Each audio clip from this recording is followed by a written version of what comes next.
बिस्मिल्लाहिर्रहमानिर्रहीम अस्सलाम वालेकुम। आप यूट्यूब चैनल देख रहे हो, मेरा नाम है अब्दुल रहमान। नाज़रीन, आज सियासत से थोड़ा सा हटकर कुछ इकॉनमी के हवाले से आपके सामने डिटेल्स रखेंगे। आईएमएफ से डील कहां तक पहुंची है, आईएमएफ पाकिस्तान से क्या मुतालबे कर रहा है, पाकिस्तान के ज़र मुबादला के ज़खायर कितने हैं और कितने बढ़ जाएंगे अगर आईएमएफ के पैसे आ जाएंगे हमारे पास। क्या आईएमएफ डील कर रहा है पाकिस्तान के साथ, या इसहाक डार साहब जो हैं वो सिर्फ तरले मिन्नतें ही कर रहे हैं।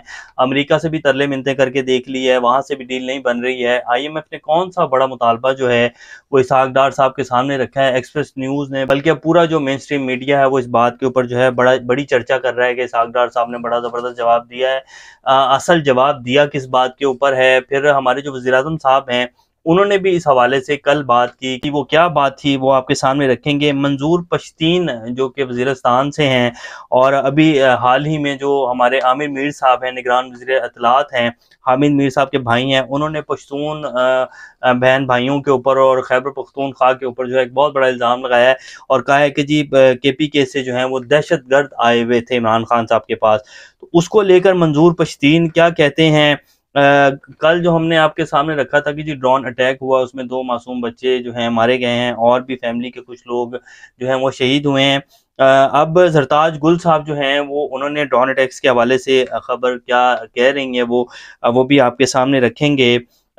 ये जो इसहाक डार साहब हैं, क्या इनकी ये खबर दुरुस्त है आईएमएफ के हवाले से जो आईएमएफ ने डिमांड रखी है, या इसहाक डार साहब आईएमएफ की डील ना होने की वजह से इसको एक नया रंग दे रहे हैं, ये भी आपके सामने रखेंगे। इससे पहले अगर आप लोगों ने चैनल को सब्सक्राइब नहीं किया तो रेड बटन को प्रेस कर लें और बेल आइकॉन को भी प्रेस कर लें ताकि लेटेस्ट अपडेट्स आप लोगों को मिलती रहें और ये जो हमारा ताल्लुक है ऐसे ही जुड़ा रहे। सबसे पहले जी इसहाक डार साहब ने आईएमएफ के गैर रवायती रवैये के ऊपर तनकीद की और वह कहते हैं कि तवील फासले तक मार करने वाले जोरी मिसाइलों को तर्क करने के मुतालबे को मुस्तरद करते हैं।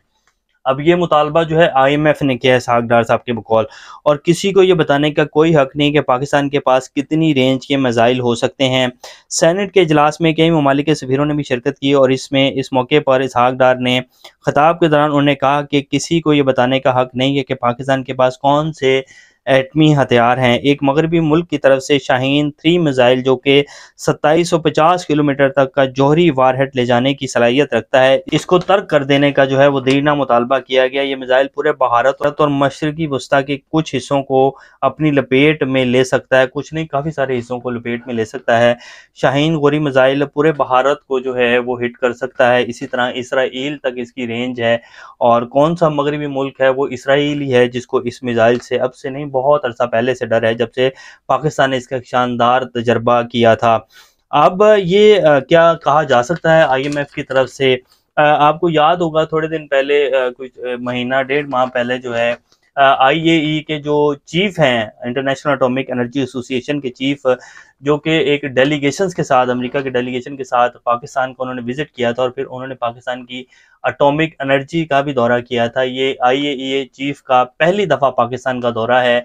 वैसे ये दौरा करते नहीं होते हैं और आईएईए चीफ का पाकिस्तान का दौरा बनता भी नहीं था। Basically international atomic energy association जो है, इन्होंने ये देखना होता है कि दुनिया में किस किस के पास क्या क्या एटॉमिक वेपन्स है, और मेन जो इनका काम होता है वो ये होता है कि कोई नया मुल्क तो एटॉमिक जो है वो हथियार नहीं बनाने जा रहा है, जैसे कि ईरान है और कई ममालिक हैं। इनका बेसिक काम ये होता है। बहरहाल इन्होंने दौरा किया और उसके बाद इनको जो है एटॉमिक एनर्जी का भी विजिट करवाया गया और बहुत सारी बातें हुई उस टाइम भी। फिर इस टाइम जो पाकिस्तान के कुछ ज़र मुबादला के ज़खायर की सूरत हाल है वो आप सब लोगों के सामने है कि 7-8 अरब डॉलर के ज़र मुबादला के ज़खायर हैं। अगर चाइना और सऊदी अरब पाकिस्तान से पैसे ले लें तो पाकिस्तान के पास 1 या 1.5-2 अरब डॉलर जो हैं वो बचेंगे प्राइवेट बैंक के जो पैसे हैं उनको निकाल कर।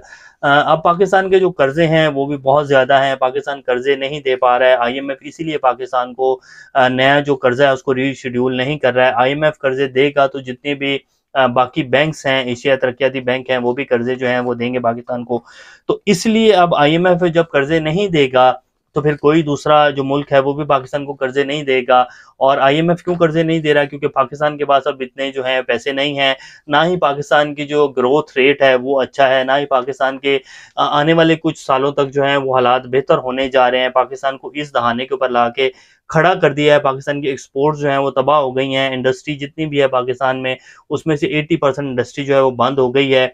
पाकिस्तान के खर्चे बढ़ चुके हैं, पाकिस्तान की इनकम जो है वो बहुत ज़्यादा कम हो गई है। तो नया कर्जा लेके हम कैसे अपने जो इनकम है उसको इतनी ज़्यादा जनरेट करेंगे कि हम खर्चे कम करें और इनकम को ज़्यादा करेंगे, तो ही हमारे जो कर्जे हैं उनको हम दे पाएंगे।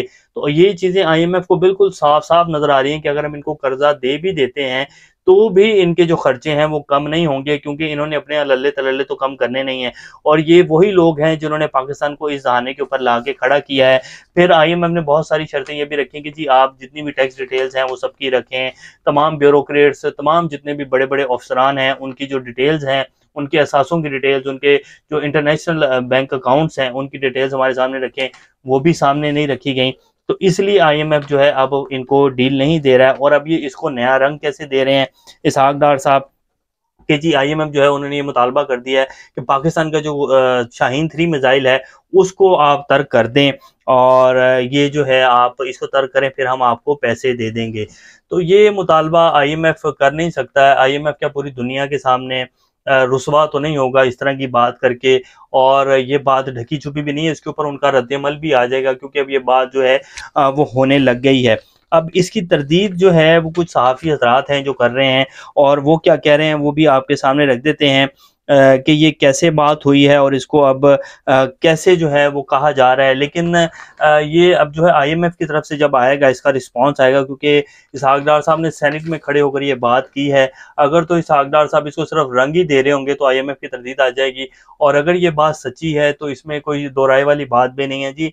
जहां पाकिस्तान को लाके खड़ा कर दिया है, पाकिस्तान के पास पैसे नहीं है, और जो भी मुल्क अब हमें इस सारे गर्दाब से निकालेगा वो ये मुतालबा कर सकता है, इसमें कोई बड़ी बात नहीं है। पाकिस्तान के पास पैसे नहीं है और पाकिस्तान को कौन निकालेगा, जो निकालेगा वो कोई भी मुतालबा रख सकता है। और ये बात तो इमरान खान अब से नहीं बहुत देर पहले से कर रहे हैं कि अल्लाह ना करे हमें ऐसे वक्त देखना पड़े कि फिर अपने जो एटॉमिक हथियार हैं उनको कॉम्प्रोमाइज करना पड़ेगा। तो वो वक्त जो है पाकिस्तान के ऊपर आ चुका है। अब देखते हैं कि हमारे जो रियासती अदारे हैं वो किस तरफ लेके जाते हैं पाकिस्तान को, और वो क्या फैसला करते हैं।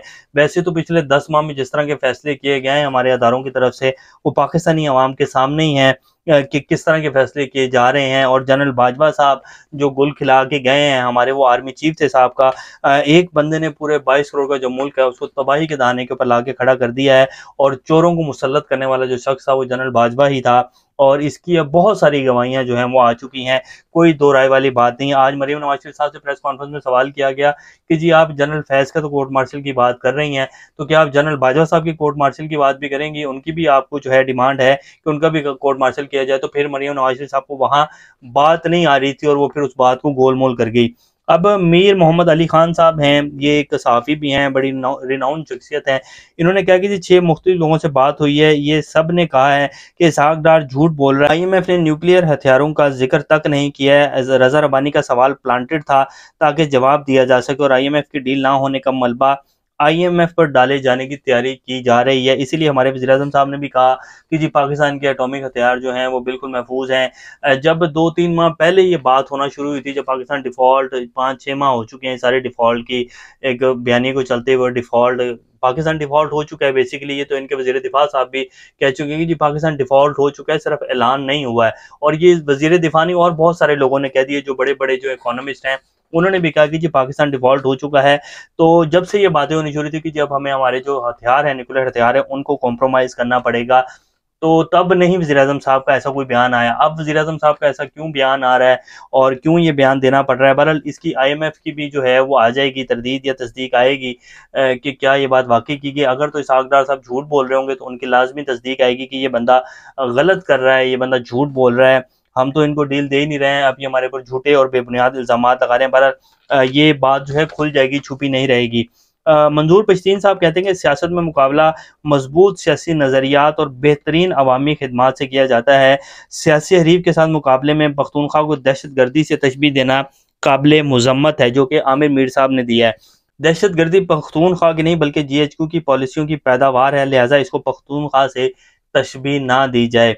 और इसमें जी बहुत सारी बातें हैं, बहुत सारे सवालात हैं। दोबारा से ड्रोन अटैक्स क्यों हो रहे हैं पाकिस्तान के ऊपर? जीएचक्यू की पॉलिसियाँ क्या रही हैं पिछले 20 साल में? मुशर्रफ साहब जंग में गए और उसके बाद जो जो हमने भुगता है, हमने अमेरिका को अड्डे देकर बहुत बड़ी गलती की। मुशर्रफ साहब डर गए और उन्होंने कहा कि जी, अमेरिका ने कहा कि हम तुम्हें तोरा बोरा के पहाड़ों की तरफ भेज देंगे, हम तुम्हें पत्थर के ज़माने में भेज देंगे। मुशर्रफ साहब डर गए और उसके बाद पाकिस्तान ने पिछले 20 साल जो भुगता है वो GHQ की पॉलिसी थी ना, हम जंग में गए और जो कुछ हुआ है वो आप सब लोगों के सामने अभी तक जो है हमारी जो सिक्योरिटी की सूरत हाल है वो क्या है आप सब लोग बेहतर जानते हैं। जरताज गुल जो है वो कहते हैं while is the fascist illegitimate government was busy tear gassing and baton charging unarmed public in Zaman Park, it was also facilitating indiscriminate Karnal in Waziristan through drone attacks, sanctioning it is a deadly combination of damaging statehood. वो कह रहे हैं कि जी ये जो fascist government है ये इस टाइम बिजी है टीयर गैसिंग में और ज़मान पाक में जुल्म ढाने के ऊपर, और जो उधर वजीरस्तान में ड्रोन अटैक्स हो रहे हैं ये सारी इनकी एक खौफनाक पॉलिसी है जो मुल्क और रियासत को मजीद तबाही की तरफ लेके जाएगी।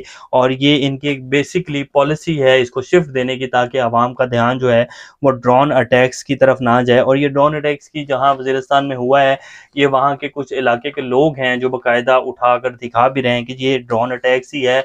हम लोग बेहतर जानते हैं, हम लोगों ने ड्रोन अटैक्स बड़े पुराने जो हैं वो देखते आ रहे हैं और ऐसा नहीं हो सकता कि हमें पता ना चले कि ये ड्रोन अटैक है या कोई शेल आके गिरा है, कोई मार्टर आके गिरा है। ऐसा नहीं है, ये ड्रोन अटैक है, ये मजाइल है पूरा। वो बाकायदा उठाकर ये आपकी स्क्रीन के ऊपर वीडियो चल रही है तो वो दिखा रहे हैं। तो ड्रोन अटैक्स भी शुरू हो चुके हैं जी और ताज़ा तरीन ये सूरत हाल है मुल्क की। दरअसल अमेरिका जो है वो पाकिस्तान को स्टेबलाइज होता नहीं देख सकता। बयान तो बहुत देता है कि जी पाकिस्तान को सुकून और अमन की तरफ जाना चाहिए, पाकिस्तान को सिक्योरिटी की सूरत हाल बेहतर करनी चाहिए, हम पाकिस्तान के साथ हैं। बेसिकली उसका पाकिस्तान के साथ होने का मतलब यही है कि वो पाकिस्तान को स्टेबलाइजेशन की तरफ जाता हुआ नहीं देख सकता। और ये इस टाइम की सूरत हाल है। और पिछले 10 माह में जो कुछ हुआ है, जिस तरह हम अमेरिका की दोबारा गुलामी में गए और जिस तरह से अब हम लकीरें निकाल रहे हैं, आप सब लोग बेहतर जानते हैं। अभी तक के लिए इतना, अपना ख्याल रखिएगा। अल्लाह हाफिज़।